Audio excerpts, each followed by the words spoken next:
بسم الله الرحمن الرحيم. الحديث الأحادي والعشرون حديث نوغاي غوابون حديث نوغاي غوابون كوتكون الاستقامة نيبول تبتا اور لاول فيول وي أن أبي أمر جتام أبي أمر وقيل ويام أبي أمرتا وبي o wiyete Sufyan no wi no mari ɓiɓɓe wiyetede amrin woɓɓe wi ko amrata an abi amrin ƴettama e baba amri on waqila wiyama abi amrata baba amrata on no wiye Sufyan ko Sufyan bin Abdullah ɓiɗɗo Abdullah on Sufyan o kadi ko wondi ene laaɗo qala kañum o Sufyan wi'i qultu mi wi'uno ya rasulallahi ko ayyone laaɗo Allah mi ari ha mi tawini laaɗo qultu mi wi'i ya rasulallahi ko ayyone laaɗo Allah qul li wowlanan fil islam kal islam wowlanan kal islam ka din islam qawlan kongol la as'alu anhu harami landata ko e muɗum ahdan hay e goto gayru ko ina an ganiraɗo maki qul wi'u amantu billahi mi gomɗini Allah ɓawande wowlɗa ɗum summa staqim refti ñiiɓa e hoore ɗum tabita e hoore ko gomɗinɗo Allah ko hare amali anna e lahara ane laaɗo sallallahu alih w sallam ɓeeno okka ko wiyete kon jawamiul kalima ndaari qul amantu billahi summa staqim diina kam fu no naati ɗo ɓa ko wi hara hay marsi hara hay goto lamta ko ɓawa ɗum nelaaɗo maki qul wi'u amantu billahi mi gomɗini Allah summa staqim refti ñiiɓa diina kam fu naati ɗon gomɗingol ñiiɓa wara gomɗini kon an abi amrin ƴettama e baba amri on wa ila wiyama abi amrata baba amrata on Sufyan on wiye Sufyan bun Abdullah Abdullah on kalto wi daga ɗaalo wi qultu mi wi'i ya rasulallahi ko ayone laaɗo Allah qul li wowlanam min fil islam kal islam qawlan kongol la as'al an haram landata koye ngol ɗon kongol ahdan hay e goto gayrega koyna am walniraɗo maki qul wi'u amantu billahi mi gomɗini Allah summa staqim refti ñiiɓa ko gomɗinɗa kon rawahu filliki oɗo hadis muslim imamu men muslim karama ko joom mi wo heyi wo ka wi ɗon qulli wowlanan fil islam ka islam gawlan konngol la as'al anhu harami landata ko e ngol ɗon ahadan hay goto hayre koye nama yaani ko famde ɗum gawlan ko konngol yakunu laatotongol jaami an ko moftungal yani konngol moɓidirgol dendagal diina kan waadi ha laaɓugol bayinan ɓangugol la as'al an ahadan gayruka fihi hara mi landata ko hay e goto ko hina an e ngol ɗon konngol fagal lahu nabiyu sallllahu alih w sallam laaɗo ma kadi mo qul amantu billahi summa staqim wi'i mi gomɗini Allah refti ñiiɓa ko wiɗon mi gomɗini Allah gomɗinal ko ka ɓernde ñiiɓugol ko golle ɗen donc ko ɗiɗo ɗiɗi ɓernde nden e tere ɗen donc gomɗingol ngol ani ɓaawol torike nelaaɗon o lambike nelaaɗo oɗo wasiye nelaaɗo jonnimo o hokkimo konngol mooɓidirgol dendagal diina kam fof ko wi ɗon amantu billahi wi'imo gomɗini Allah ɗum no mofta gomɗingol Allah gomɗina dendagal ko Allah humpiti gomɗina Allah jaati makko gomɗina Allah gomɗina dendagal sifaji makko e inɗele makko gomɗina mo dendagal ko humpiti kon fof gongina dargal gongina nelaɓe Allah ɗen gongina malayka ɗen gomɗina defte ɗen gomɗina nelaɓe ɗen dendagal ko gomɗinte kon fof ko Allah humpiti kon fof gomɗina donc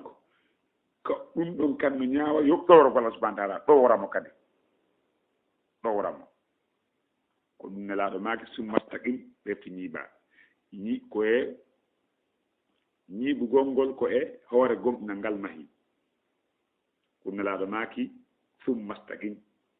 refti si a gomɗini ñiiɓano e hoore gomɗinal ngal donc on tigi ñiiɓa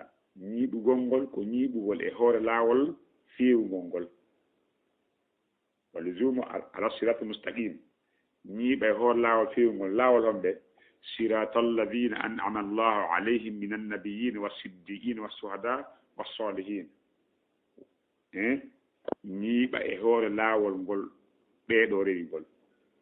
ñiiɓugol ngol no mofti tabtugol e denndaangal sariyaji Allah ɗin huwa ko yamira kon acca ko haɗa kon hara ɓeyditaali ko wiyete ñiiɓugol ñiiɓugol ko wonnugol e hoore ko yamira kon woɗɗito ko haɗa kon hara ɓeyditaali ɗoytaali ko wiyete ñiiɓugol donc si on tigi heɓi ɗum ɗo kala on huutor yani ومتى بنى الإنسان حياته على هاتين الكلمتين فهو سعيد في الدنيا وفي الآخرة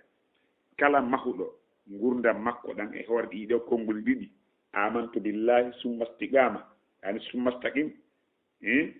الإيمان بالله ثم استقامة على الصراط المستقيم فقد سعيد هارا يوم مدي أن إله إلا الله ماليني كلا وور دي هور دون دو غوم دينغول الله سبحانه وتعالى ñiiɓe e hoore ɗum yeltiiɗo Qur'an subhanahu wa taala wi inna alladina qalu rabbuna allah minen ko Allah jimi min gomɗini Allah summa staqamu rekki ɓe ñiiɓe e hoore ko gomɗini Allah kon nazzalu alayhim jippoto e hoore maɓɓe almalaikatu malaika malakul mawt malaikaji mayde on o ara kanko groupe makko ɓenni Allah takhafu wota on hulu ka fokkutu ɗon ton ta on hulu probléme ji lahara ɗin tan hulu wala tahzanu wota on suno ko acci ɗon kon ɓaawo wa abshiru bil janna weltore aljanna allati on kuntum wolaton tu adu ɗon foda nahna awliyaukum ko menen woni walla ɗon fil hayat dunya ka gurnan annaga ɓiɓɓe mon ɓe accuɗon ɓen ga e piiji ko accuɗon gon ga min heɓɓoto yeɓotako bo fil akhirati ka lahara kadi ko menen donc al istigama ñiiɓugol ngol si on tigi ñiiɓi e hoore sari Allah on o gomɗini Allah ñiiɓi e hoore ɗum haare kanko o mali fes ne laatno okka ko wiyete ko jawamilu kalima sallallahu alayhi wa sallam وفي هذا الحديث فوائد كثيرة نودو حديث نفوريجي دودي نودي نفوريجي رردugol nela rerdugol sahaba be nelaɓe ɓen gondi ɓe makko ɓen e landagol konko nafata ɓe ka anna maɓɓe ka laara maɓɓe kamɓe ɓe landotono ɓe hutora ari sahabajo gono ari landi nelaɗo o wi nelaɗo eski har baqiya alayya eski no heddi e hoore an ɗiggalngol nene e baaba ɓaawonde ɓe faati mi ɗiggirana ɓe ɗum donc ayi o wi'aali mi landaaki tum no heddi e hoore an komi waɗantaɓe ɓaawonde ɓe faaɗi mi waɗana ɓe ɗum anndi ɓe faatnoje hari kanko biro makko ɓe makko faatiki o landino no heddi komi waɗana ɓe mi ɗigganiiɓe haa Allah ƴettitiiɓe ɓaawo konko ɓe ƴettitan no heddi komi waɗana ɓe kadi mi fuɗɗoo kisan aɗa maaki piiji nayi aɗa maaki duwanogol ɓe a lokkolɓe aljanna wolnaɓe woola ɗum waɗangol ɓe istigfara allahu ramɓe teddingol jatigi maɓɓe jokkagol enɗan tawata hara si wona saabu maɓɓe enɗan ala hakkunde ma e ɓen ko saabu maɓɓe wonɗaɓe jokkorde jokka ɓen teddina jatigi e maɓɓe ɓen hunna wasiji maɓɓe ɗin haray ko ɗin ɗon waɗantaɓe donc sahaba ngal kamɓe ko ni ɓe siforno enen ay goɗɗo ɗo no jangi ɗo min haaji musidimo jangi arrisala jangi muqaddima jangi asmawi jangi e riyadi salihina jangi bulughul maram hara ko bandi 100% hiri qur'an ha gayni hara ko bandi 100% donc si on tigi andi yiro kon tigi andi e hutordere ɗum no wonno sahabaɓe goɓe ɓe janggano qur'an arnen fo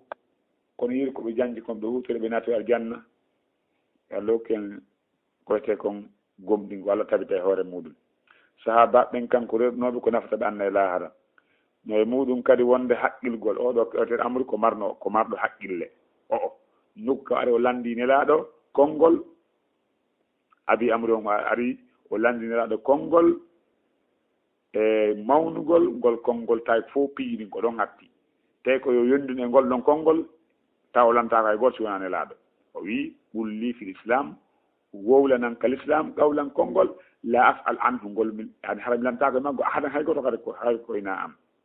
mais muɗum moftugol oɗo wonde ko ɓuuri moftude e wasiji ɗin fof ko koko woni oɗo wasiya al iman billah summa istigama qul amantu billah summa istaqim wimi gomɗini aɗa reftini ɓawore ɗum mais muɗum kadi gomɗugal subahana taala yonata hara won tigi tabitade feewa e hoore ɗum kadi si a gomɗini allah feere wo ala e ñiɓugol wa min anna al imana billahi la yakfi an istigama ɗum no yonta e ñiɓugol ngol balla budda min imani billahi wa istigamati ala dinihi fo gomɗina allah tabita hawrtinama ko kankadi donc mais muɗum kadi wonde islam on ko mahiɗum e waɗi ɗo ɗeɗo yamiroje ɗiɗi gomɗingol gon ko ka ɓernde ñiɓugon ko ka tere ɗen ñiɓata e hosariyaji allah ɗin huwa ko yamira acce ko haɗa ɓernden kadi siɓo e gomɗingal ngal siɓo e hoore huwugol yamiraɓe ɗin duña puusa tere ɗen ɗe huwa ko yamira kon pottina ɗe tere ɗen e ko haɗa kon